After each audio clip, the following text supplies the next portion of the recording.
After spending some time with the HTC Vive and PlayStation VR headsets at EGX 2015, I can now say with confidence that I've seen into the future. The two devices were essentially high-tech crystal balls, and looking into them gave me complete clarity on the direction video games are going in. The future looks immersive, stereoscopic, and at times a little scary. In terms of hardware, the technical details currently work in the Vive's favour. The current rendition of the headset packs a 1080 by 1200 pixel resolution per eye with a 90Hz refresh rate. The PlayStation VR has a 1080p resolution, 1920 by 1080 pixels, between both eyes, effectively giving it a 1080 by 960 resolution per eye. What works to the PS VR's advantage is a 120Hz refresh rate, which can be adjusted down to 90Hz. My visual experience of both headsets was phenomenal, with the graphical pics of the two headsets being the portal sequence on the Vive and the kitchen on the PlayStation VR. To my humble, slightly weak human eyes, the frame rate difference between the two headsets was negligible. Maybe the newness of the experience meant I was too captivated to focus on minor technical details, because both experiences completely blew me away. Big questions remain about how good VR is for long grinding game sessions.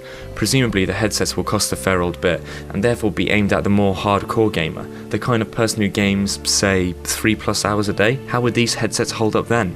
This is where the Vive's biggest issue comes in. The headset is big, bulky, and weighs down the front of your face. Also, put some air pockets in there, HTC, because no one wants sweaty eye bags. The PlayStation VR is lighter and less sweaty, with a round-the-head visor to attach it to your face. The elasticated ski mask band of the Vive didn't feel like it made the headset one with your face, while the twiddly knobs and adjustable bits on the PlayStation VR really felt like they strapped you in for the ride. For longer sessions, this could give the PlayStation VR the edge.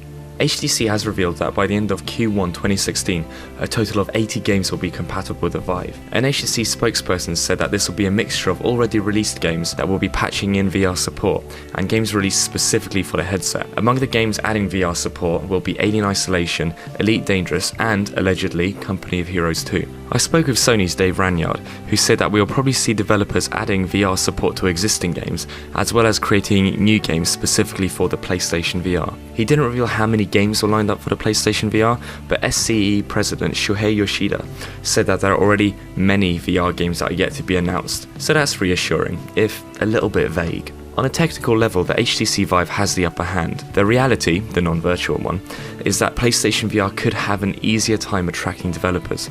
Sure, the PlayStation VR has weaker hardware, but it also has a consistent, unchanging system to work with in the PS4. It'll be easier for developers to optimize their VR games for the PS4, rather than a nebulous minefield that is the PC. The PlayStation VR lacks the resolution and hardware capabilities of the Vive, but we should know by now that raw firepower is never the deciding factor on whether technology lives or dies.